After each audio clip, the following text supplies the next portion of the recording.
দেশ থেকে তিনবারের প্রধানমন্ত্রী বেগম খালেদা জিয়াকে শেখ হাসিনা যে চক্রান্ত করেছিলেন, মিথ্যা বানোয়াট মামলা দিয়ে তারা জেলে রেখে তার পয়জন দিয়ে একটি বাড়ার ব্যবস্থা করেছিলেন।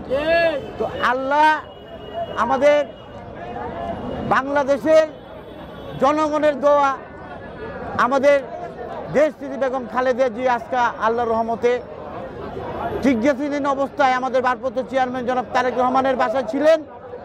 এখন উনি আমাদের মাঝে ফিরত আসছে।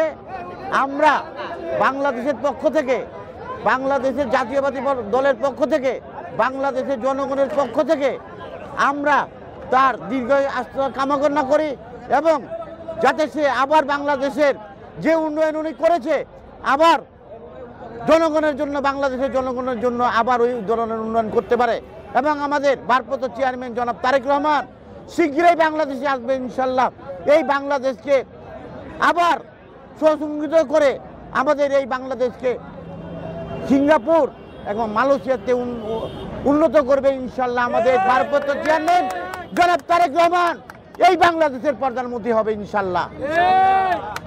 আমরা আমার মা তিনবারের প্রধানমন্ত্রী দেশনেত্রী বেগম খালেদা জিয়াকে আমরা এখানে সবাই বিএনপি সহ সারা বাংলাদেশের জনগণ আজকে এই এয়ারপোর্টে হাজির হয়েছে আমাদের দেশনেত্রী বেগম খালেদা জিয়াকে এক নজর দেখার জন্য।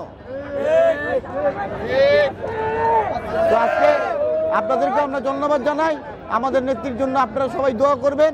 ইনশাল্লাহ সামনেই একটি সুষ্ঠু নির্বাচন আশা রাখি, সুষ্ঠু একটা সামনেই অতি শীঘ্রই একটি সুষ্ঠু নির্বাচন হবে ইনশাল্লাহ। এই নির্বাচনের মাধ্যমে বাংলাদেশের জনগণ খুশি হবে এবং আমাদের মা দেশনেত্রী বেগম খালেদা জিয়া এই দেশের নেতৃত্ব নেবে এবং আমাদের ভারপ্রাপ্ত চেয়ারম্যান জনাব তারেক রহমান এই দেশের প্রধানমন্ত্রী জনগণের সমস্ত কাজ করবে। আজকে শেখ হাসিনা বাংলাদেশকে এক জীবন করে ছুঁয়ে গেছে যে বাংলাদেশের কোনো টাকা নাই, ডলার নাই, পয়সা নাই, কোটি কোটি ডলার বিদেশের কাছে ঋণ করে ছুঁয়ে গেছে বাংলাদেশের জনগণকে।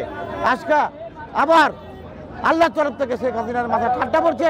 শেখ হাসিনা সহ তাদের নেতাকর্মী 300 এমপি সহ বাংলাদেশকে বাইরে গিয়েছে। আজকে দেখেন, আজকে আওয়ামী লীগ বলার মতো একটি লোক নাই।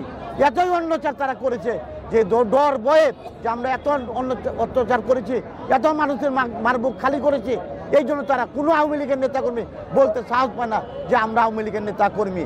আজকে দেখেন তাদের কি অবস্থা হয়েছে। খালেদা জিয়া, খালেদা জিয়া, খালেদা জিয়া।